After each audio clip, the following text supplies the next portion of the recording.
Hey guys, today I just want to take a quick minute and talk about someone that our video guys introduced me to. Young guy, 18 years old, just a little bit of a kind of an inspiring story, frankly, is kind of why I want to share it. So this guy's 18, fresh out of high school. He has, a pretty well-paying job. He came and was presented to me and said, hey, I wanted to see if I can qualify to buy something. I have no idea. I'm fresh out of high school. I'm 18 years old, but if there's a possibility, let's look at it. And as it sits now, as I'm recording this, hopefully by the time this video's out, we're a little further along and hopefully we've closed on the deal. And I don't want to give too many details. Things can change. Transactions are kind of fluid. So I'm not 100% sure how it'll play out. But the one thing I know on how it'll play out for this guy is he started buying something at 18 years old, which to me is insane, but it's doable is the main thing. And because of that, when he's 25 years old, if he keeps up the process that we talked about, is just, live lean as you go forward over the next little bit.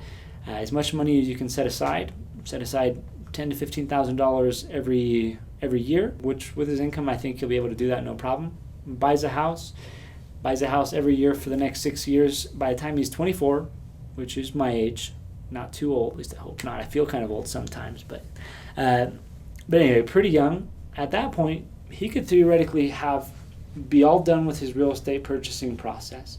If he has those 6 properties, he goes through and just uses all the cash flow that's coming between the 6 of them, pays one of those off, then that one's done. Then follows that cycle, all the cash flow between that one, since it's a little higher, it'll pay it off again, and then do that, and now you have 2 properties that are fully paid off, and the cash flow from the other 4 pay off property number 3. Then you have 3, pay off property number 4, 4, pay off property number 5, 5, pay off property number 6. The point is, you have those properties roll into each other, you have them all paid off, so your cash on cash return isn't as good. But if he follows that process, pretty conservatively speaking, by the time he's 40 years old, he should be able to have them all paid off.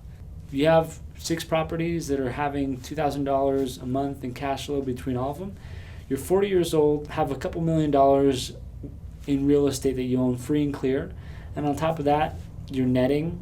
Say we did 6 properties instead of 5 because maybe there's $2,000 that goes to maintenance and just make sure you have that cushion there.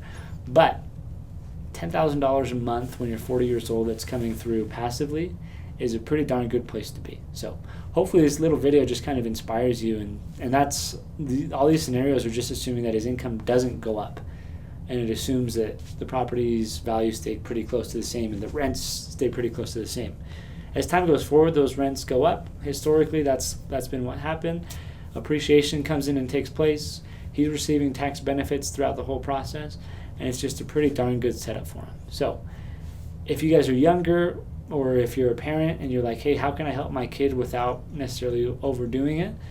My recommendation would be, if you're young, try to find a way to do it. If you can't do it on your own, try to find a way to co-sign and get involved in this process. Real estate really, really blesses the folks that start early, and doesn't necessarily punish the folks that start late, but it's just like almost any investing, the sooner you start, the better off you're going to be. So hopefully this video gives you guys a good hee-haw, It's exciting for me, and I just wanted to share this experience with you. But thanks so much, and hope you enjoyed the video.